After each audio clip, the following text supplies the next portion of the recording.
keep the bedding dry, keep the direct sun off of them, keep the airflow moving around them, keep them going to water and drinking, and get cooling stations in there whenever they're showing indications of being hot. Hey y'all, welcome back to Twin Oaks Family Farm. We're in rural Southeast Ohio, USA. This is August the 12th, 2025, and you're looking at real life, small poultry farm, independent, family-run operation, 223 Cornish rock cross meat chickens. These are chickens that we raise for making meat. And what you're looking at right here is a pen of birds that want to be about maximum 80 degrees Fahrenheit ambient temperature, and they're currently coping with 97 degrees Fahrenheit. My name is Melissa. I'm proud to be an American poultry farmer running a small independent family operation, and in this video I want to give you our top tips from our hands-on experience with helping meat birds get through extreme heat. With meat birds, if you've raised them, if you know, you know. They have very specific temperature ranges they want things to be in. So the weather is never perfect. Mother Nature never gives us a perfect 6 weeks worth of weather to raise them. So when we have birds in production, we have to pretty much constantly monitor their behavior and gauge what their behavior is indicating about their comfort and adjust things around them accordingly to make sure that they stay comfortable.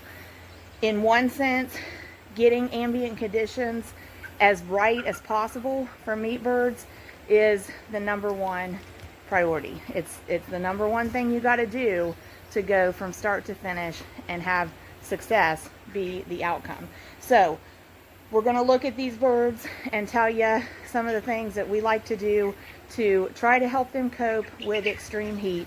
Before the end of the video, I'll give you the exact reference points for temperature that they like, but we really just watch their behavior to gauge if things are going good or if we need to intervene and adjust. So if you are raising meat birds and they're showing panting or holding their wings out to their sides or staying stretched up on one side with their belly, they're showing us that they're too warm and that we need to do something to help them. So my favorite tips for helping keep meat birds cool is keep your bedding dry, keep the birds protected from direct sun, keep the airflow moving around the birds, and keep them going to water.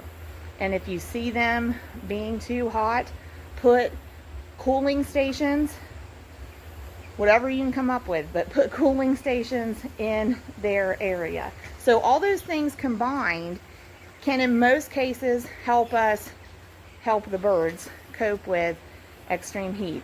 I'm sure there's a threshold that if temperatures tip that and we're trying everything we can, there may be a threshold that we can't adjust for. But if we can accomplish those things, I really believe we can help the meat birds cope with most instances of extreme heat that we encounter in raising them. So we're going to look at birds, we're going to talk about those things, and then at the end I'll wrap up with what temperature reference points do we know are reliable that you want to aim for with meat birds.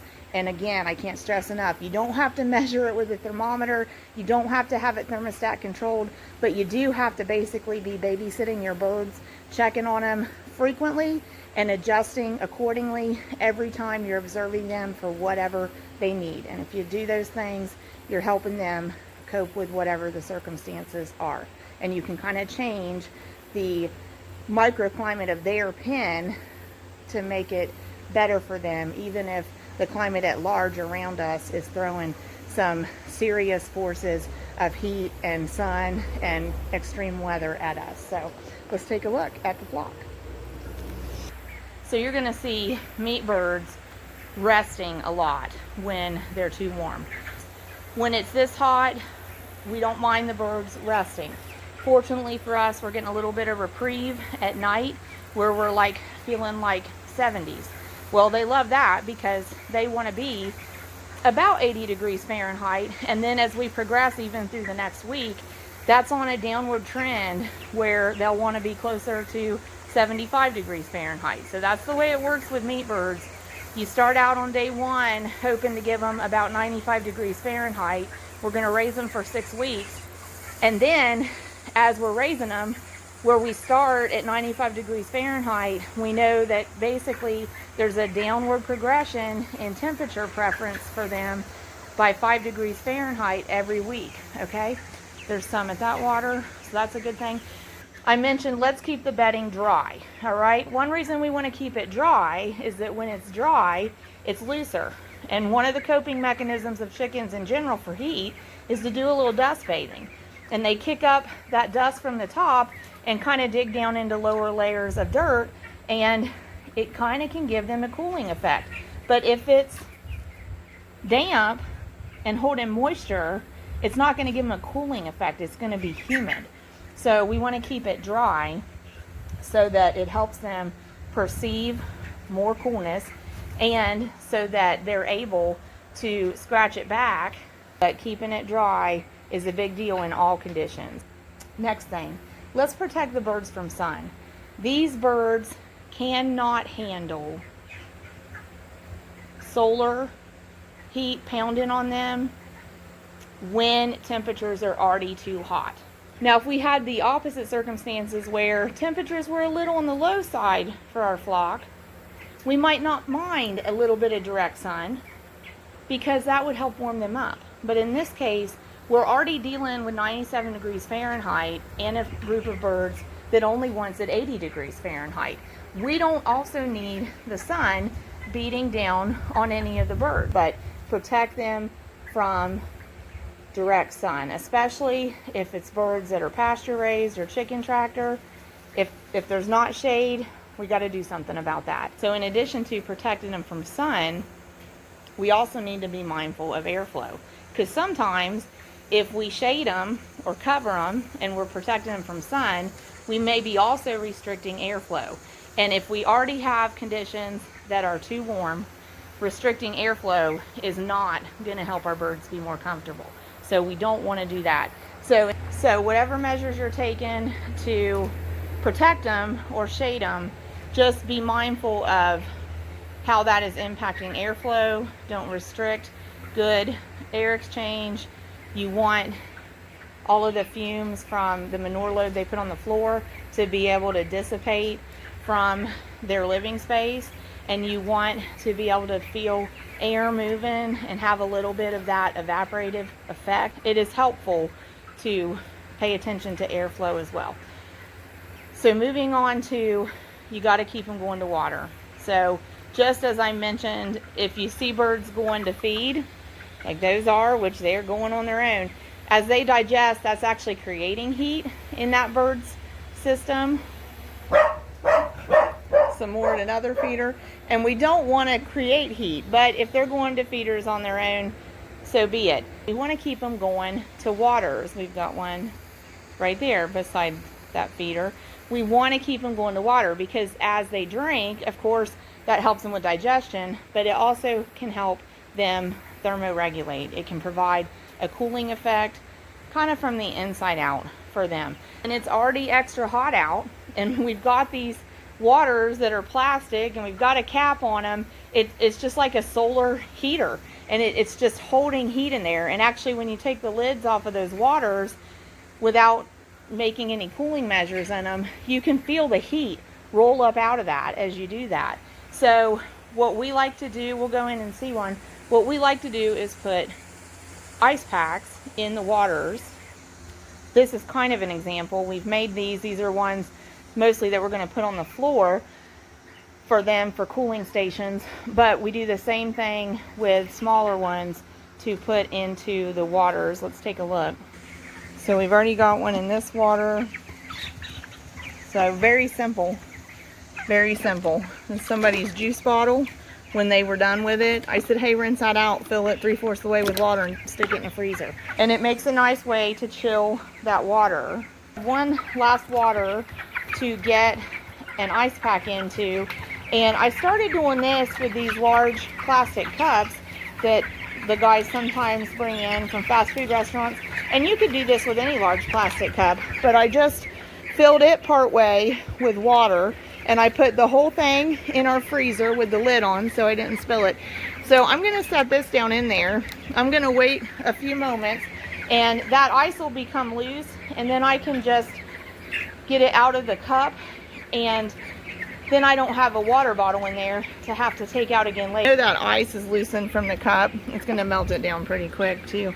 But there we go. So now we had a homemade ice block that just ran it water from the tap, so I didn't have to go pay for ice for that, and I can cool the water that way. So I actually like that better. I think I'm gonna start trying to do more of that so we can just continue putting ice blocks in the waters, and then I don't have to continuously swap those in and out. I don't have to refill these, but see, you know, they melt down and I got to go refreeze it again and have another one all ready to swap in there.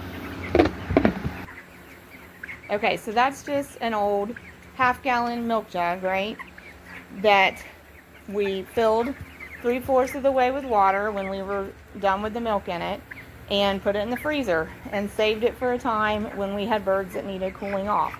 And simply just having it there, it's like a big ice block that's emanating chill.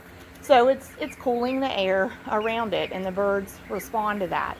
They come in close to it, and wherever they perceive that they like the feeling around it, they're gonna try to park it there. Sometimes we see them climb up on there and stand on there. They like those in particular because it has that flat side. We actually like to place them in front of fans as well. And then that chill that's kind of emanating from that jug will also kind of be blown through some of that nearby space, kind of like primitive air conditioning in a sense. But they go to it. They like that cool feeling that they get off of that jug. And it's cool to see them do that because that kind of cools their feet. And to help overheated birds cool down, cooling down their feet and cooling down any exposed skin on their belly is helpful. So we do see them stand on them sometimes. Let's add a few more and see if the birds do go to them.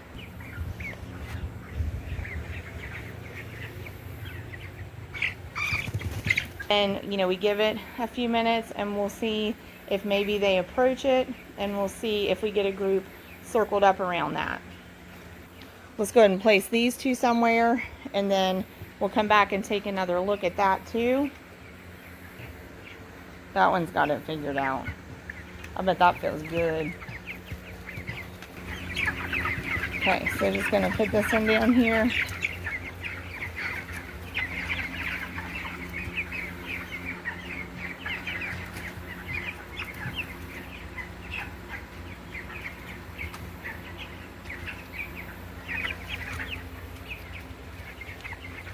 Some of them know what that's about. And a lot of times with chickens, they have a real innate curiosity, so that'll just draw them closer to it to start with. And then once they perceive that chill coming off of it, if they want to be cooled down, they'll stay there.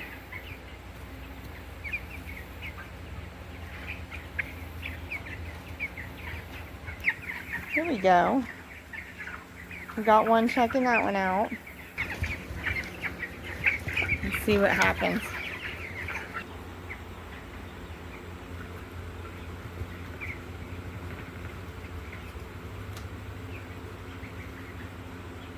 There we go. Now they're approaching that one. So as they figure out they kind of like how that feels, more of them will gather around that. And it also kind of chills the floor a little bit, you know, right underneath that, and that gradually spreads out a little. So cooling the floor is also good if you have a way to do that. Yeah, they're going to like that. That's going to help them. So then the way it works for us with those is at night we just pick them up after the temperature starts to cool down a little bit, and we wipe them off and we put them back in a freezer. You could keep 2 or 3 complete sets of them so that as they thaw down during the afternoon, you can take them out and swap in a new set and then refreeze the ones that come out. And the fans do help, but you get a crowd around the fan, it can get congested, and they're not all going to fit there, so they're not all going to go there. So it's good to have some other things happening in the pen that contributes to getting the ambient conditions to their liking. And oftentimes with those cooling stations, we'll see instances where we'll observe a bird go set around a cooling station for just a little bit, and then it'll go get some food, and then it'll go back nearby one of the cooling stations. So it is good that even though we wouldn't push those birds to go to food in the heat, if they have a place they can go to where they feel they can cool down, they will go there and utilize it, and they'll continue to eat. And that's better really than them being off of feed for an extended period of time and them having to wait for temperatures to get mild again. If they're able to maintain a feeding pattern throughout the hot parts of the day without it affecting them adversely, that's even better. But if we didn't have a way to help them perceive a cooler feeling, we would absolutely not encourage them going to feed. But if they're willing to do that on an individual basis, it shows us that the measures we are taking to cool them down actually are helping them too. Easy to make. Literally just save some used containers, run some tap water in them, and put them in a freezer.